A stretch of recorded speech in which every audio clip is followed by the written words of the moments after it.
Dans cette vidéo, on va aborder le produit scalaire entre deux vecteurs. Donc, si on a le vecteur, par exemple, U, qui est avec des composantes A et B, et V, qui a des composantes C et D, et on veut faire le produit scalaire entre V et U, donc U, produit scalaire. Donc, produit scalaire, c'est représenté par un petit point comme ça, produit scalaire avec V.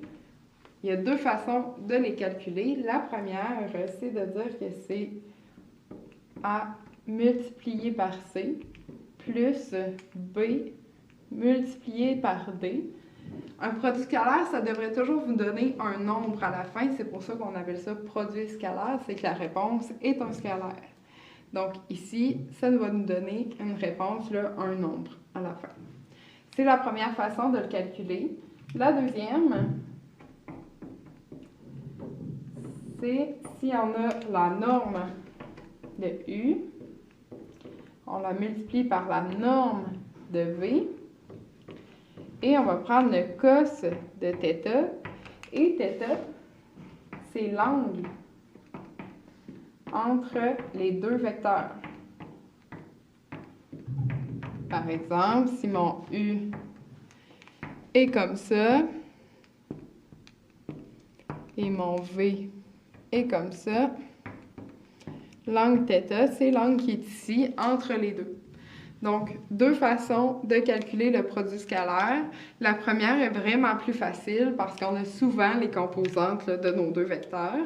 Mais on va pouvoir utiliser la deuxième formule pour trouver l'angle entre les deux vecteurs. Donc, si on a un exemple où on a un U qui est de 1, 3 et un V qui est de moins 2, 1. Donc, U point V,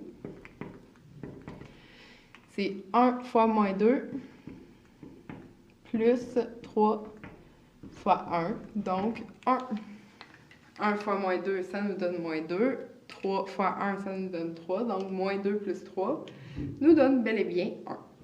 Donc, ça, c'est un exemple classique là, de produit scalaire. Mais une chose qu'on pourrait vous demander avec ça, c'est de déterminer l'angle entre deux vecteurs. Par exemple, si mon vecteur, c'est 2, 1 pour le premier, et V, ça va être moins 3, 1.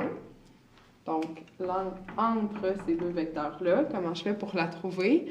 Bien, ce serait quand même assez compliqué de le trouver, mais si j'utilise le produit scalaire, donc premièrement, on va le chercher avec la première formule, qui nous donne que 2 fois moins 3 plus 1 fois 1.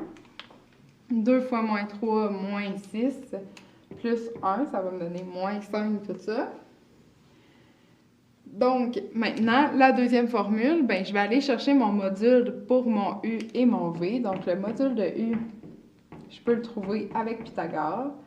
2 au carré plus 1 au carré, ça me donne racine de 5.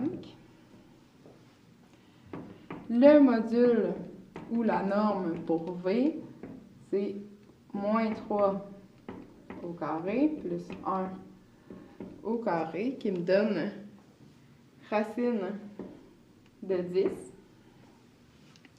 J'ai donc que U point V, c'est aussi racine de 5 fois racine de 10 fois le cos de l'angle entre les deux. Et je sais que ça va me donner moins 5. Je peux donc dire que cos de θ, c'est égal à moins 5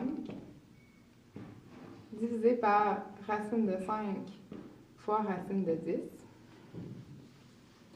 qui me donne 1 sur racine de 2, moins 1 sur racine de 2. Donc là, c'est quand je réduis ici là, ma fraction. Donc, tout ce qui me reste à faire, c'est l'arc cos